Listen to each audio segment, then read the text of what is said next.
The war after Caesar. Caesar was dead, but the conspirators soon discovered that Rome had not been liberated instead. They had created a power vacuum. The Senate was divided, the people were confused, and Caesar's veterans were furious. The conspirators had expected Caesar's death to restore the Republic instead. It unleashed another civil war.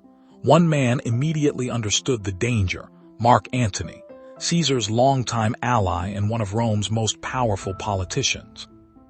Antony had not been present when Caesar was killed, but he quickly positioned himself as the defender of Caesar's legacy. The conspirators were unable to control the situation. They had killed Caesar, but they had no army strong enough to impose their authority. Then came Caesar's funeral. His body was brought before the Roman people. Antony delivered a speech that would change everything. He reminded the crowd of Caesar's victories, his generosity, his reforms, and the suffering of the people who had lost their leader. Then, Caesar's will was revealed. He had left money to ordinary Roman citizens. He had also left his gardens for public use. The crowd became increasingly emotional. Caesar was no longer simply a politician. He had become a symbol. The funeral procession turned into a massive public demonstration. The conspirators realized they were in danger. They left Rome. Their plan had failed. But another figure was approaching: Caesar's young heir, Octavian. He was only 18. He had little military experience. Few expected him to survive the struggle for power. But Octavian understood something important. Caesar's name still carried enormous political power. He began using it. He presented himself as Caesar's rightful heir. He recruited veterans who had served under Caesar. And gradually, he built an army of his own. Antony initially underestimated him. That would prove to be a serious mistake. The Senate also saw an opportunity. Some senators believed Octavian could be used against Antony. The young heir was granted political support. But Octavian had his own ambitions. He did not intend to remain anyone's puppet. Rome now had multiple competing centers of power: Octavian, Antony, and the Republican forces led by Brutus and Cassius. The conflict eventually became unavoidable. At first, Octavian and the Senate fought Antony, but the political situation changed rapidly. Octavian realized he could not defeat every enemy separately without making new alliances, so he negotiated with Antony. Another powerful Roman commander joined them, Marcus Aemilius Lepidus. Together, they created a new political alliance, the Second Triumvirate. Unlike Caesar's earlier alliance, this one was officially recognized by Roman law. Its purpose was simple: defeat Caesar's assassins and control Rome. But there was a terrible price. The triumvirs began identifying their enemies. Names were placed on lists. Those men were declared enemies of the state. Their property could be seized. Their lives could be taken. The period became known for political killings. Even powerful Romans were no longer safe. One of the most famous victims was Cicero. The great Roman orator had criticized Antony. He was eventually hunted down and killed. His death demonstrated how completely Roman politics had changed. The Republic was now being controlled by men with armies. The triumvirs turned their attention toward Greece. Brutus and Cassius had gathered a large force there. They had money, soldiers, and strong positions. The final confrontation came at Philippi. Two major battles were fought. The first was chaotic. Brutus defeated Octavian's forces, but elsewhere, Antony defeated Cassius. Cassius mistakenly believed the battle had been lost. He took his own life. Brutus was devastated, but he continued fighting. The second battle came weeks later. This time, the triumvirs prevailed. Brutus's army collapsed. Brutus escaped the battlefield. But he knew the war was over. He too took his own life. The main conspirators against Caesar were gone. The men who had believed they were saving the Republic had instead helped destroy what remained of it now. The Roman world was divided between the surviving triumvirs. Octavian controlled the western territories. Antony controlled the east. Lepidus held Africa. But this arrangement was never going to last. Three men could not permanently share the Roman world, especially when two of them were ambitious enough to want everything. Antony soon became deeply involved in Eastern affairs, and there, he encountered one of the most famous women in ancient history, Cleopatra, the Queen of Egypt. She had already known Caesar. She had become the mother of Caesar's son. Now she formed a political and personal alliance with Antony. Together, they became increasingly powerful. Octavian watched carefully from the west. He needed a way to turn Rome against Antony. Eventually, he found one. Antony's relationship with Cleopatra became the center of Roman propaganda. Octavian portrayed Antony as a Roman commander who had abandoned Rome for an Eastern queen. He claimed Antony was giving Roman territory to Cleopatra. He suggested that Antony intended to move the center of Roman power away from Italy. Whether every accusation was true mattered less than one thing. The Roman people began to fear Antony. Octavian presented himself as the defender of Rome. The political conflict became a military one. Antony and Cleopatra gathered their forces. Octavian assembled his own fleet. The two sides eventually met near the western coast of Greece, at Actium. The future of Rome would be decided. Antony possessed a powerful fleet. Cleopatra had provided additional ships and resources, but Octavian's commander, Agrippa, was an exceptionally skilled naval strategist. The battle became a turning point. Antony's forces struggled to break through the opposing fleet. Then, Cleopatra's ships moved away from the main battle. Antony followed. The exact reasons remained debated, but the result was disastrous. Their fleet was defeated. Octavian had won. Antony and Cleopatra escaped to Egypt, but their position was now hopeless. The following year, Octavian invaded Egypt. Antony's remaining forces collapsed. Antony took his own life. Cleopatra soon followed. Egypt was annexed by Rome, and with their deaths, Octavian became the undisputed master of the Roman world. Lepidus had already been removed from meaningful power. Antony was dead. Caesar's assassins were gone. No rival army remained.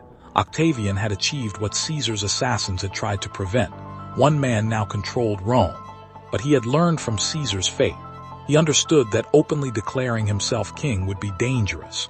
The Roman people hated kingship, so Octavian chose a different strategy. He would preserve the appearance of the Republic. While quietly controlling almost everything that mattered, he accepted honors, but claimed he was restoring traditional government.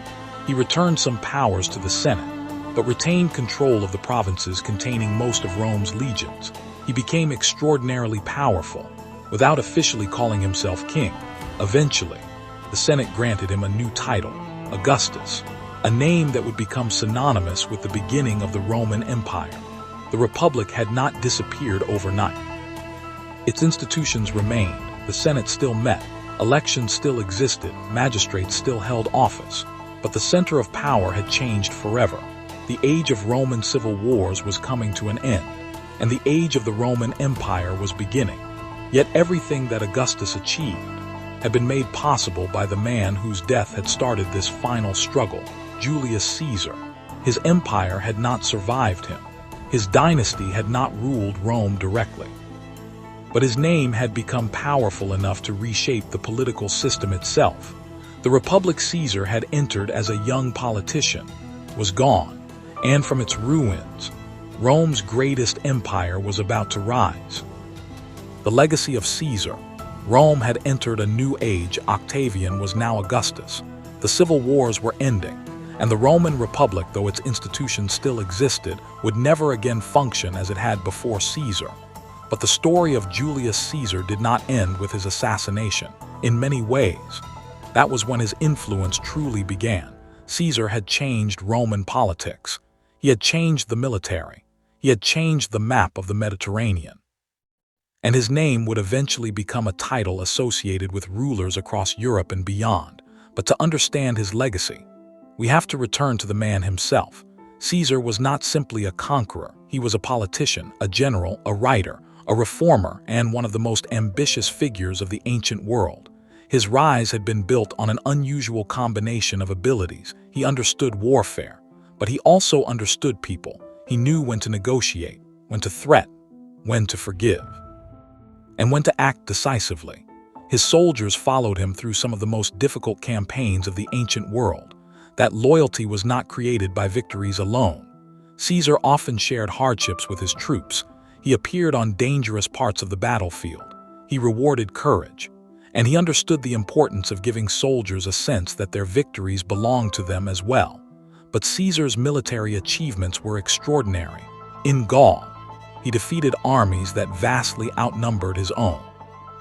He crossed rivers that appeared almost impossible to cross.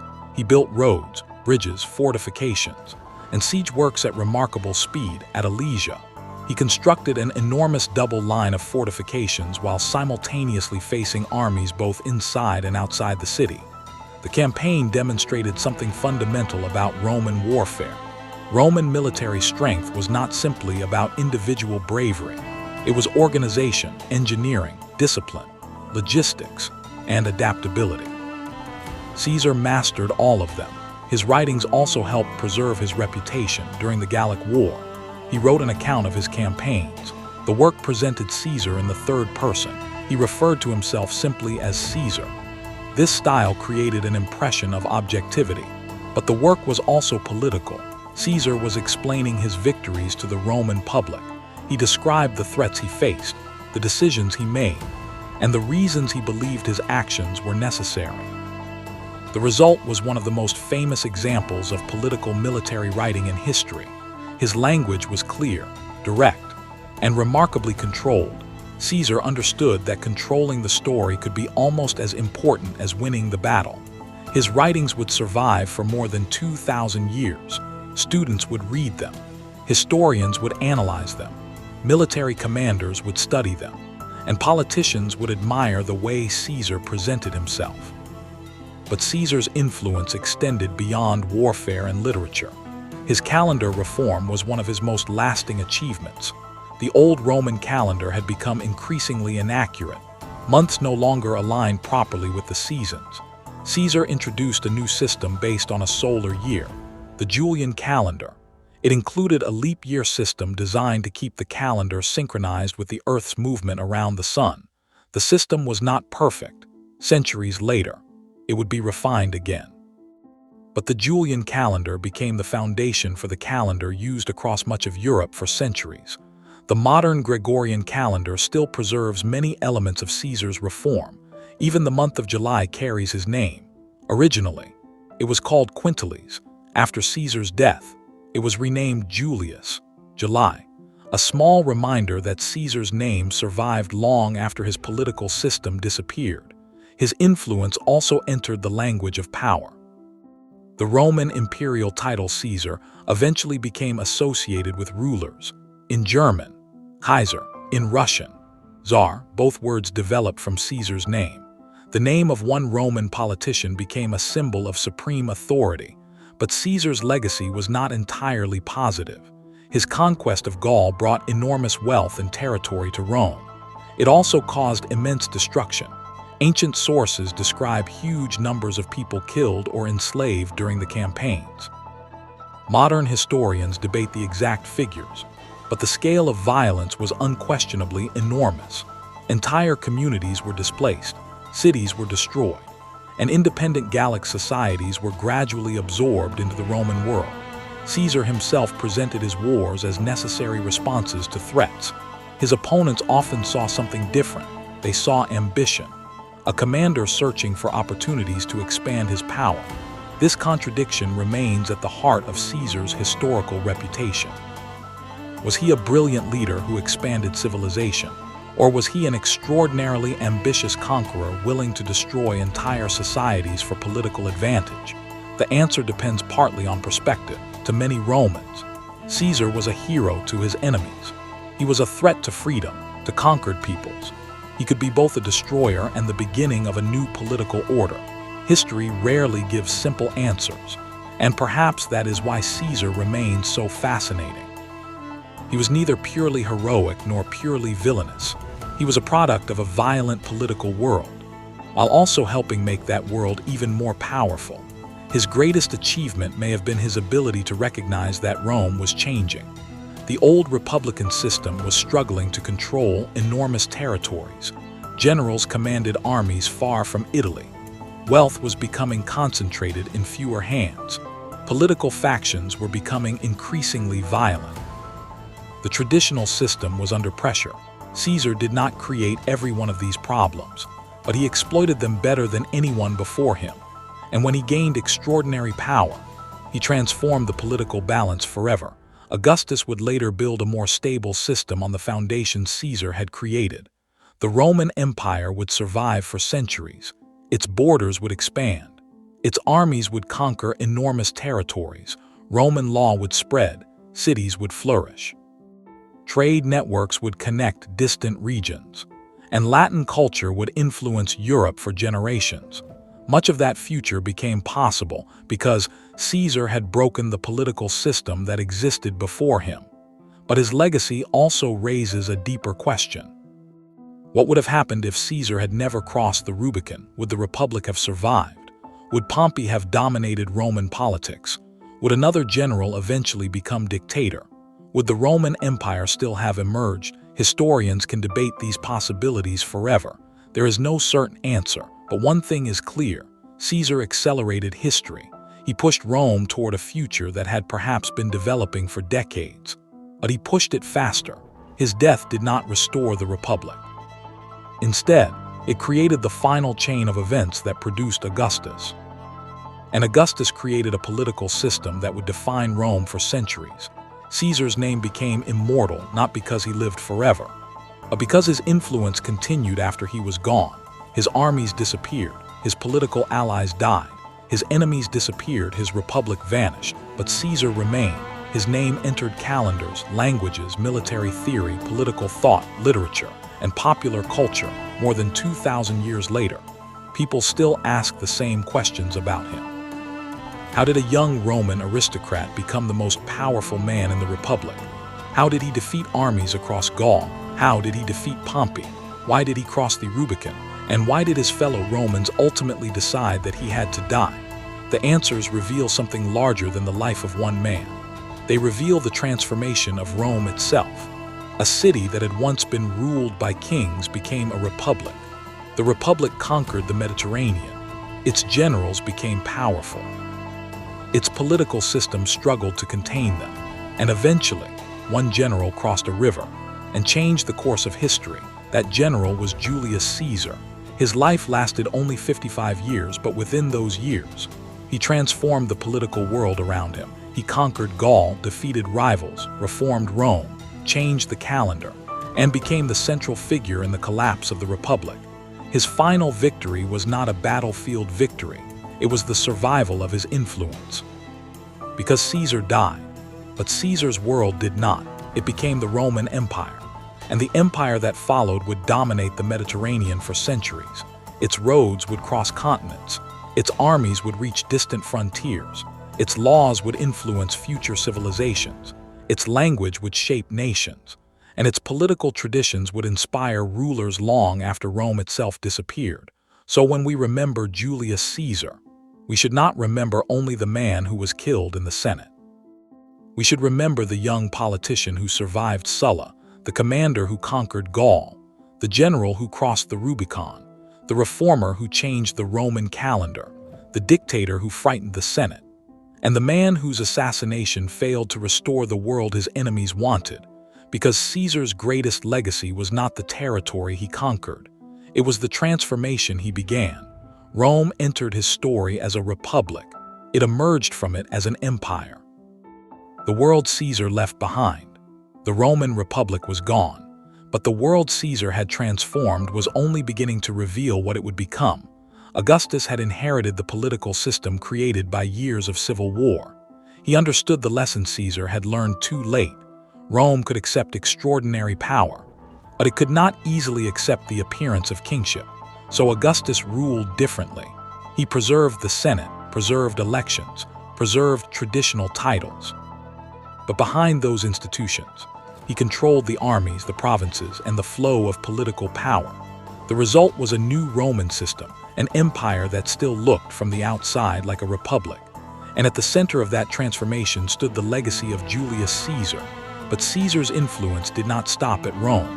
His conquest of Gaul had changed Western Europe forever. Before Caesar, Gaul was divided among numerous tribes. They had their own leaders, their own customs, and their own political rivalries. After Caesar, the region became increasingly connected to the Roman world. Roman roads crossed the territory. Cities developed around Roman administrative centers. trade expanded, Latin became increasingly important, and over generations, a new Gallo-Roman culture emerged. The transformation was enormous. What had once been a collection of independent communities became part of one of the largest political systems the ancient world had ever seen. But this process was not peaceful. Roman expansion brought taxation, military occupation, cultural change, and the loss of independence for some communities. Rome offered stability and economic opportunity for others. Roman rule represented the destruction of an older way of life. This contradiction followed Roman expansion everywhere. The empire brought roads, law, trade, urban development, but it also brought armies, taxes, and political domination. Caesar's campaigns were one of the first major steps in this process. His victories opened Western Europe to centuries of Roman influence, and the consequences can still be seen today. Modern France, parts of Belgium, Switzerland, and neighboring regions contain countless traces of the Roman world that developed after Caesar. Roman roads, ruins, fortifications, cities, and inscriptions remain scattered across the landscape. Even modern languages preserve the memory: French, Spanish, Portuguese, Italian, Romanian, and several other languages developed primarily from Latin. Caesar did not personally create these languages, but the expansion of Roman power helped create the conditions that allowed Latin to spread across Europe. The same process occurred elsewhere. Roman soldiers and administrators carried Latin into distant provinces, merchants followed, settlers followed, and eventually, local cultures blended with Roman traditions. This became one of the defining characteristics of the Roman world. Different peoples remained culturally distinct, yet participated in a shared political and economic system. That idea would become one of Rome's greatest strengths. But another part of Caesar's legacy was equally important: his political image. For centuries after his death, rulers studied Caesar. They read his writings. They examined his campaigns.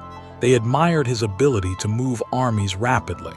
And they studied how he transformed political crisis into personal power. One of the most famous admirers was Napoleon Bonaparte. Napoleon carefully studied Caesar's campaigns. He admired Caesar's ability to move quickly, concentrate forces, attack opponents before they could unite, and maintain the loyalty of his soldiers. Napoleon's own career would eventually follow a remarkably similar pattern. Military victories created political power. Political power created extraordinary authority, and eventually, France itself became an empire. Napoleon was not Caesar. The historical circumstances were completely different, but the comparison was obvious. Both men emerged from periods of political instability. Both became famous military commanders. Both used military success to gain political authority, and both eventually became symbols of concentrated power. That is why Caesar continued appearing in political debates centuries after his death. Was strong leadership necessary during times of crisis? Could a republic survive when powerful generals controlled private armies? Could political stability justify extraordinary personal authority? These questions did not disappear with Rome. They continued throughout history. Caesar became a symbol used by both supporters and critics of strong government. Some saw him as the model of decisive leadership. Others saw him as the warning of what happens when one individual becomes too powerful. The irony is remarkable. Caesar wanted glory.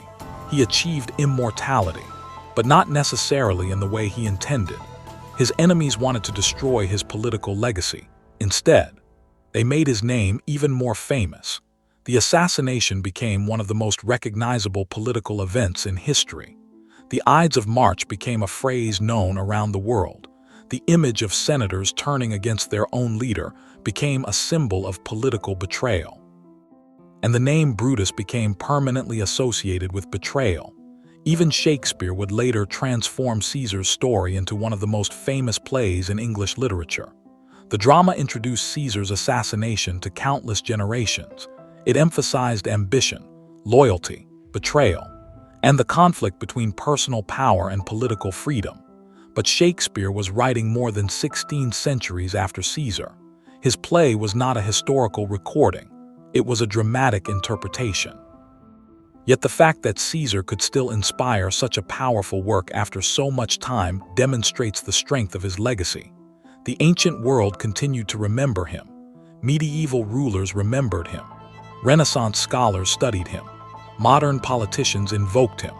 Military academies analyzed him. Filmmakers recreated his life. And historians continued arguing about his motives. Few ancient figures have remained so relevant for so long. But perhaps the most interesting part of Caesar's story is not his military victories. It is the transformation of Roman society around him. When Caesar was born, Rome was already powerful, but its political system still depended on traditions created centuries earlier. The Senate, the assemblies, the annual magistracies, political competition between aristocratic families.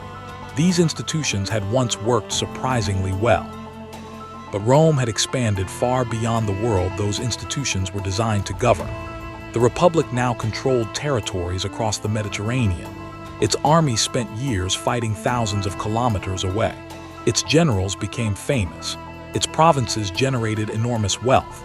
And ordinary citizens increasingly depended on powerful political leaders. The old system struggled to adapt. Caesar understood that weakness. He exploited it, but he did not create it. That distinction matters. The Roman Republic was already changing before Caesar crossed the Rubicon. The Gracchi brothers, Marius, Sulla, Pompey, Crassus, and countless other figures had already demonstrated how unstable Roman politics had become. Caesar simply took the process further. His victory showed that military power could determine Roman politics. After that, the old balance became almost impossible to restore. Augustus understood this better than anyone. He did not attempt to rebuild the Republic exactly as it had been. Instead, he created something new, a political system where one ruler possessed enormous authority. But traditional institutions remained visible. That system survived, and because it survived, Caesar's transformation became permanent. The Roman Empire would continue expanding, its population would grow, its cities would become enormous, its trade routes would connect Europe, Africa, and Asia. Roman culture would spread across 3 continents, and eventually, Christianity would emerge within this Roman world. Centuries later, the Roman Empire in the West would collapse, but Roman law, language, architecture, government, and political traditions would survive. This is why Caesar's story matters beyond ancient history. His decisions helped create a chain of events that reached far beyond his own lifetime. He could never have known what would happen centuries later. He could not have predicted the rise of Christianity, the transformation of Europe, the fall of the Western Empire, or the political systems that would eventually inherit Roman traditions. But history does not require a person to understand their long-term impact. Sometimes, the most important consequences are created by people who never live long enough to see them. Caesar died at 55. He never saw Augustus become emperor. Never saw the Roman Empire reach its greatest territorial extent. Never saw his calendar become one of the foundations of European timekeeping. Never saw his name become a title for emperors. Never saw historians debate his decisions thousands of years later. But his influence survived all of it. And perhaps that is the final lesson of Caesar's life. Power is temporary. Empires change, political systems collapse, but ideas, names, stories can survive far longer than armies. Caesar conquered Gaul, but history conquered Caesar. His life became a story larger than the man himself. A story of ambition, war, politics, reform, betrayal, and transformation. And every generation has found something different in it to some. He was a military genius to others, a dangerous dictator to some, a reformer to others, the destroyer of Roman freedom. Perhaps he was all of these things at once, because real historical figures are rarely simple. They are shaped by the world around them, and they reshape that world in return.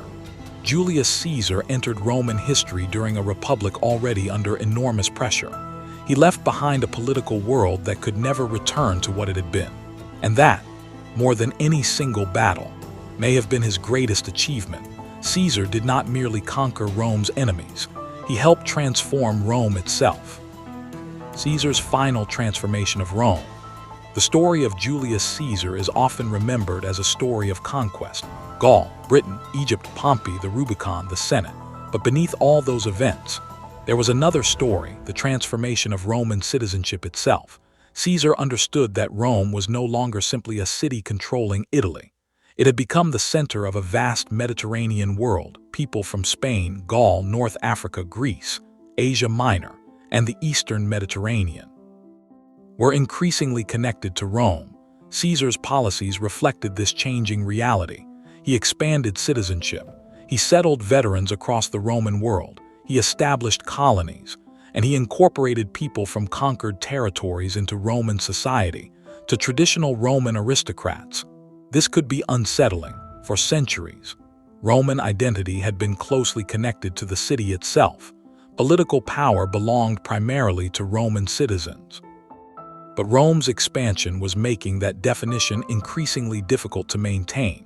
Caesar recognized that the empire needed broader participation. His approach was controversial, but it anticipated something that would become fundamental to the Roman Empire. Roman identity would eventually become much broader than the original population of Rome. The transformation did not happen overnight, but Caesar helped accelerate it. His reforms also affected the Roman Senate. He increased the number of senators dramatically. Some came from Italian communities. Others came from regions outside traditional Roman aristocratic circles.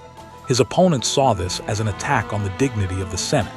They believed Caesar was filling the institution with people loyal to him. His supporters argued that Rome needed a larger governing class capable of managing its enormous territories. Again, both perspectives reveal something important. Caesar was not simply destroying institutions. He was attempting to redesign them. The problem was, he was redesigning them while holding extraordinary personal power that made every reform suspicious. If Caesar introduced a change, was it genuinely designed to improve Rome, or was it designed to strengthen Caesar? The answer was not always obvious, and that uncertainty became one of the greatest political problems of his rule. Caesar also attempted to address economic problems. Rome had experienced enormous inequality. Military conquest had created incredible wealth, but that wealth was not distributed equally. Large landowners controlled enormous estates.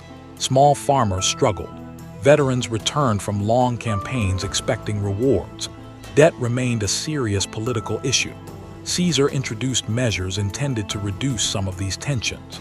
He reorganized debt regulations. He established colonies. He provided land to veterans. And he attempted to reduce unemployment by settling citizens in new communities. These policies strengthened his popularity among many ordinary Romans, but they also threatened powerful interests. The Roman aristocracy had benefited enormously from the existing system. Reforming it meant confronting people who possessed money, political influence, and family connections. Caesar had powerful enemies, and every reform created new ones. Yet Caesar's ambitions extended beyond domestic reform. He was already planning another massive military campaign, this time. His target was the Parthian Empire, Rome's great rival in the east. The Parthians had defeated Roman forces before. Their victory over Crassus at Carrhae remained a humiliation. Roman standards had been captured.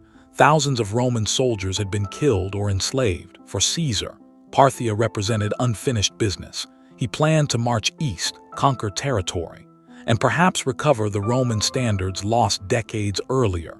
The campaign was scheduled to begin soon. Huge preparations were underway. Troops were gathering, routes were being studied, supplies were being collected. Caesar was preparing to leave Rome again, and that created another problem. His enemies feared what would happen if he returned from another victorious campaign. Imagine Caesar defeating Parthia, returning to Rome with another enormous army. His prestige would become almost impossible to challenge. If the Senate was already afraid of Caesar, a victory in the East could make him untouchable.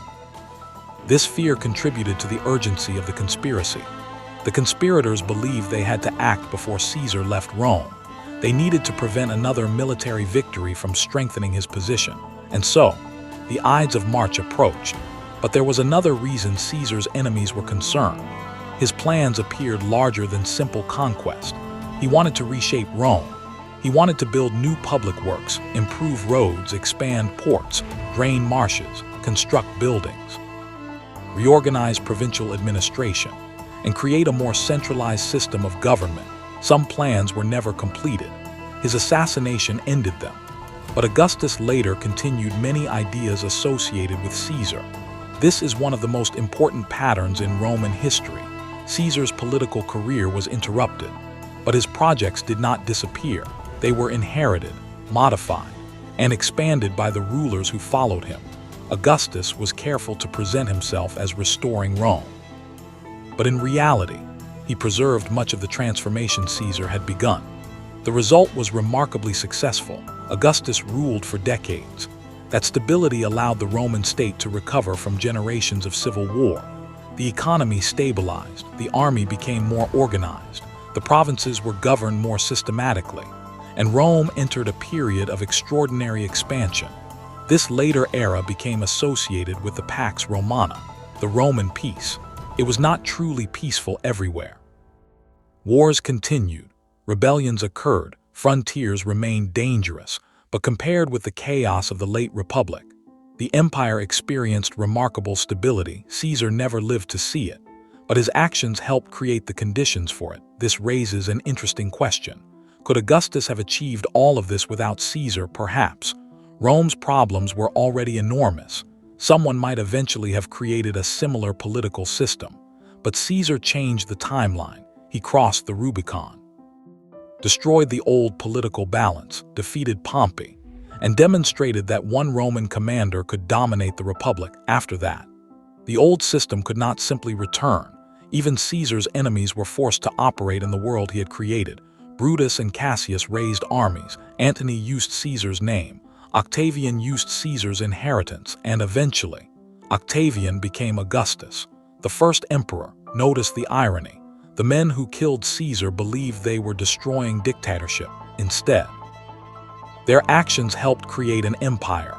The assassination removed Caesar, but it did not remove the political conditions that had produced him. And those conditions produced something even more permanent: the Roman Empire. For centuries, Roman emperors would continue using Caesar's name.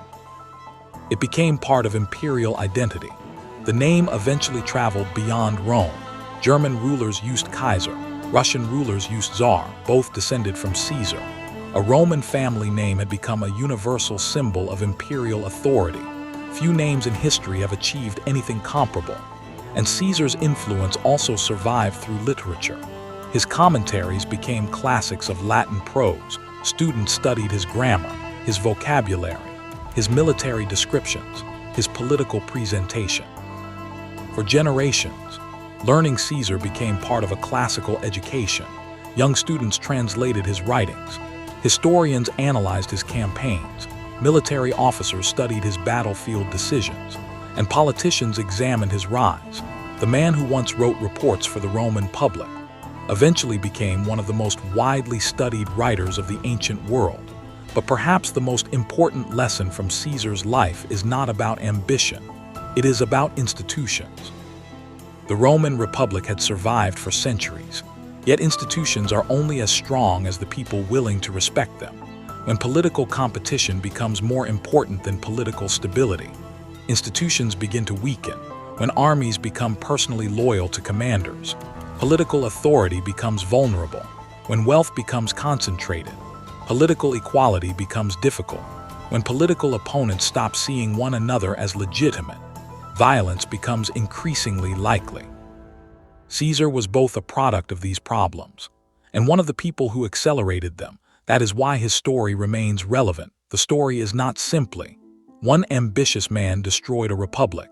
The deeper story is a republic under enormous pressure produced ambitious men powerful enough to destroy its old balance. Caesar was the most successful of them. His enemies understood the danger, but they chose assassination rather than reform. And after Caesar's death, the political struggle became even more violent. The result was not restoration. It was transformation. Rome became an empire, and the empire became one of the most influential civilizations in human history. Thousands of years later, the ruins remain. Roman roads still cross landscapes. Roman buildings still stand. Latin words remain inside modern languages. Roman law influenced later legal systems. Roman political ideas shaped later governments. And the story of Caesar remains at the center of it all. A young aristocrat, a politician searching for influence, a general seeking glory, a reformer trying to reshape Rome, a dictator feared by his enemies, a man killed by senators who believed they were saving freedom, and finally, a symbol whose influence became larger than his own life. Caesar once crossed a small river called the Rubicon. It was only a river, but that crossing became one of the most famous decisions in history, because sometimes history changes not because an event is physically enormous, but because of what it represents. For Caesar, the Rubicon represented a choice: turn back or move forward. He moved forward, and Rome followed him into a new age. The Republic had been built by generations. Caesar helped break its old foundations. Augustus built something new upon them. And the Roman Empire would dominate the ancient Mediterranean for centuries.